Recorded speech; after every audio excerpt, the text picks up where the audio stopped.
Welcome to your Introductory Physics 2 course entitled Phy12 and Phy12.1.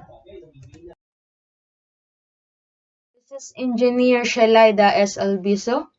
I am a chemical engineer and a chemical technician from Mindanao State University, Marawi.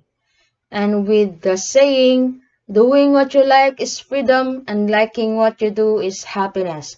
I hope na hindi kayo nagkamali sa mga pinili ninyong course because I will be helping you on how will you understand physics the simpler way. So don't worry about the equation, the solving parts. We will make it easier for you to understand. So please love physics. Okay?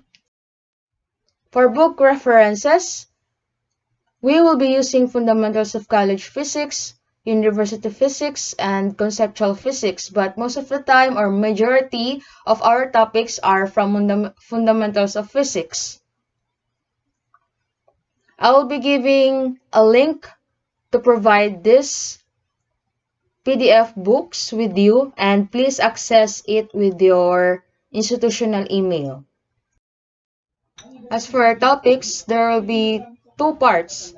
The electricity and magnetism with sub-topics electrostatics, current resistance and electromotive force, magnetism, electromagnetic induction. And for your second topic is waves and optics, mechanical waves, sound and hearing, the nature and propagation of light, color, mirrors and lenses, interference, and diffraction.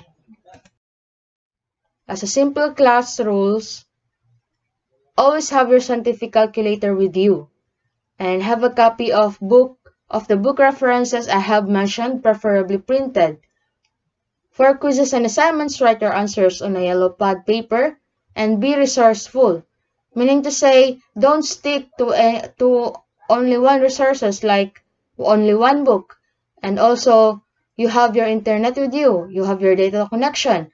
Please use your cell phone wisely by searching topics na mahirap para sa inyo. And please be active. We will be having this subject for only one sem, and don't use all of your energy to unnecessary things because to become successful, you need to burn your kilay. And be honest.